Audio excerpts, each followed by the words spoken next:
Lecture 20। Page 1। तृतीयक रंग tertiary colours. प्राथमिक और द्वितीयक रंगों को आपस में मिलाने पर जो नए रंग प्राप्त होते हैं उन्हें तृतीयक रंग कहा जाता है। यह मुख्यतः 6 प्रकार के होते हैं। 1. रेड जोड़ yellow right arrow orange. 2. Yellow जोड़ green right arrow chartreuse. 3. Green जोड़ cyan right arrow spring green. 4. Cyan जोड़ blue right arrow azure. 5. Blue जोड़ magenta right arrow violet. 6. Magenta जोड़ red right arrow rose. Note: तृतीयक और अन्य रंगों को मिलाकर भी रंग प्राप्त किए जाते हैं जो इसी श्रेणी में आ जाते हैं, जैसे रेड जोड़ ऑरेंज राइट एरो, बर्मिलियन सिंदूर कला, ऑरेंज जोड़ yellow right arrow, amber colour भूरा पीला, ग्रीन जोड़ ब्लू राइट एरो, सायन या टील। पेज 2। कॉम्प्लीमेंट्री कलर पूरक रंग। वह रंग जिनके मिश्रण से हमें सफ़ेद रंग का परिणाम प्राप्त होता है उन्हें पूरक रंग कहा जाता है, जैसे राइट एरो रेड जोड़ ग्रीन जोड़ ब्लू, राइट एरो वाइट। रंग से संबंधित प्रमुख तथ्य: 1. हुए। जब रंगों का निर्माण पूरी शुद्धता से हो तथा किसी भी प्रकार का कोई मिश्रण शामिल न हो तो ऐसे आधारभूत रंग को हुए कहा जाता है, जैसे right arrow, pure red, pure green, pure yellow etc. 2. Tint. जब शुद्ध रंग में सफ़ेद का मिश्रण किया जाता है तो हमें टिंट प्राप्त होते हैं, जैसे राइट एरो रेड जोड़ वाइट राइट एरो गुलाबी, ब्लू जोड़ वाइट राइट एरो आसमानी, हरा जोड़ सफ़ेद right arrow mint green. Page 3। Tone. शुद्ध रंग में ग्रे कलर मिलाया जाता है तो टोन प्राप्त होता है और ये पेंटिंग के लिए सबसे बेहतर माने जाते हैं। 4. शेड। जब हुए में हम काला रंग मिलाते हैं तो शेड प्राप्त होता है। नोट: जो वस्तु जिस रंग में दिखाई देती है वो उसी रंग का परावर्तन कर रही होती है। डायग्राम का विवरण: एक पत्ती लीफ का रेखाचित्र बनाया गया है जिससे प्रकाश के परावर्तन और अवशोषण की प्रक्रिया को समझाया गया है। पत्ती से तीर का निशान बाहर की ओर दर्शाते हुए लिखा है राइट एरो ग्रीन कलर का परावर्तन।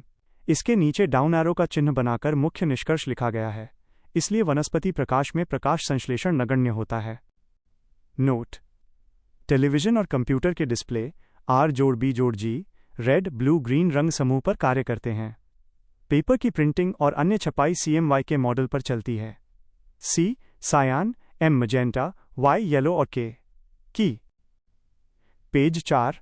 पहले गाड़ियों में सोडियम वेपर लैंप का प्रयोग होता था जो पीली रोशनी प्रदान करते थे। वर्तमान में इनका स्थान LED ने ले लिया है। पेज 5। ऊष्मा और ऊष्मागतिकी के सिद्धांत हीट एंड थर्मोडायनामिक्स। ऊष्मा वास्तव में एक आंतरिक ऊर्जा है जो किसी भी वस्तु में निहित होती है और इसे हम थर्मल ऊर्जा के रूप में जानते हैं। किसी तंत्र या सिस्टम में कुल ऊर्जा का योग ही ऊष्मा कहलाती है। डायग्राम का विवरण: इस पेज पर 2 अलग अलग फ्लोचार्ट और रेखीय चित्र दिए गए हैं। पहला चित्र तंत्र की कुल ऊर्जा। ऊपर तंत्र लिखा है जिसके नीचे डाउन एरो का निशान है। एक गोले के अंदर Pe पोटेंशियल एनर्जी और Ke किनेटिक एनर्जी लिखा है। इस गोले से एक तीर राइट एरो निकालकर लिखा है कुल ऊर्जा का योग 100%। वहां से एक नीचे की ओर डाउन एरो तीर का निशान बनाकर इंगित किया गया है ऊष्मा। दूसरा चित्र ऊष्मा का प्रवाह। यहां 2 ब्लॉक ऑब्जेक्ट्स बनाए गए हैं जो एक दूसरे से जुड़े हैं। ऑब्जेक्ट A, इसके ऊपर हाई टेम्परेचर लिखा है और ब्लॉक के अंदर 90 कैरेट सर्क टेक्स्ट C दर्शाया गया है। ऑब्जेक्ट B, इसके ऊपर लो टेम्परेचर लिखा है और ब्लॉक के अंदर 30 कैरेट सर्क टेक्स्ट दर्शाया गया है। ऑब्जेक्ट A से ऑब्जेक्ट B की तरफ जाते हुए कई तीर के निशान राइट एरो बनाए गए हैं जिसके नीचे लिखा है ऊष्मा A से B की ओर प्रवाह हो रहा है। जब अलग अलग तापमान वाली वस्तुएं संपर्क में आती हैं तो अधिक तापमान से कम तापमान की ओर आंतरिक ऊर्जा का प्रवाह होने लगता है। पेज 6। और प्रवाहित इसी ऊर्जा की मात्रा को ऊष्मा कहा जाता है।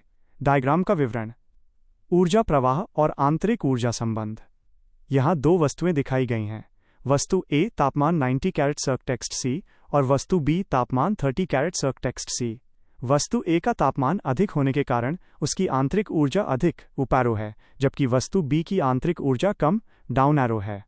ऊर्जा का प्रवाह, ऊष्मा की मात्रा वस्तु A से वस्तु B की ओर हो रहा है।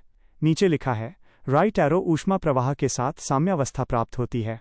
वस्तु A द्वारा आंतरिक ऊर्जा या ऊष्मा की हानि इक्वल्स वस्तु बी द्वारा आंतरिक ऊर्जा या ऊष्मा की प्राप्ति। यह प्रक्रिया कैलोरीमिति का सिद्धांत कहलाती है। ऊष्मा के सिद्धांत। 1. कैलोरिक सिद्धांत। यह प्रारंभिक सिद्धांत हुआ करता था। इसमें ऊष्मा को एक अविनाशी तरल माना गया जो बहाव के रूप में आगे बढ़ता है। 2. जूल सिद्धांत।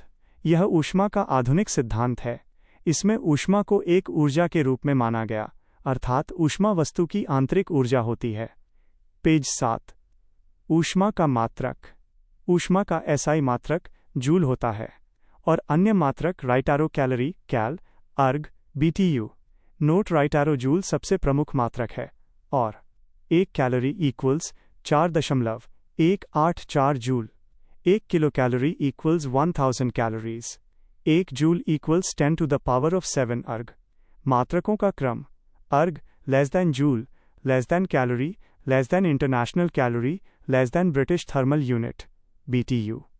प्रश्न 1 राइट एरो 1 कैलोरी वास्तव में कितना ऊष्मा होता है? उत्तर राइट एरो 1 ग्राम पानी का तापमान 1 कैरेट सर्क टेक्स्ट सी बढ़ाने के लिए जितनी ऊष्मा की आवश्यकता होती है वो 1 कैलोरी है।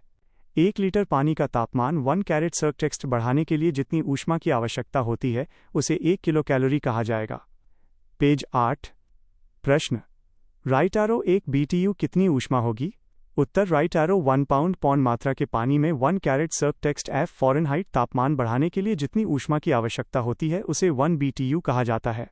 प्रश्न राइट एरो इंटरनेशनल कैलोरी क्या है? 1 ग्राम पानी की मात्रा के तापमान को 14.5 कैरेट सर्क टेक्स्ट सी से 15.5 कैरेट सर्क टेक्स्ट सी करने में जितनी ऊष्मा की आवश्यकता लगती है उसे इंटरनेशनल कैलोरी कहा जाता है।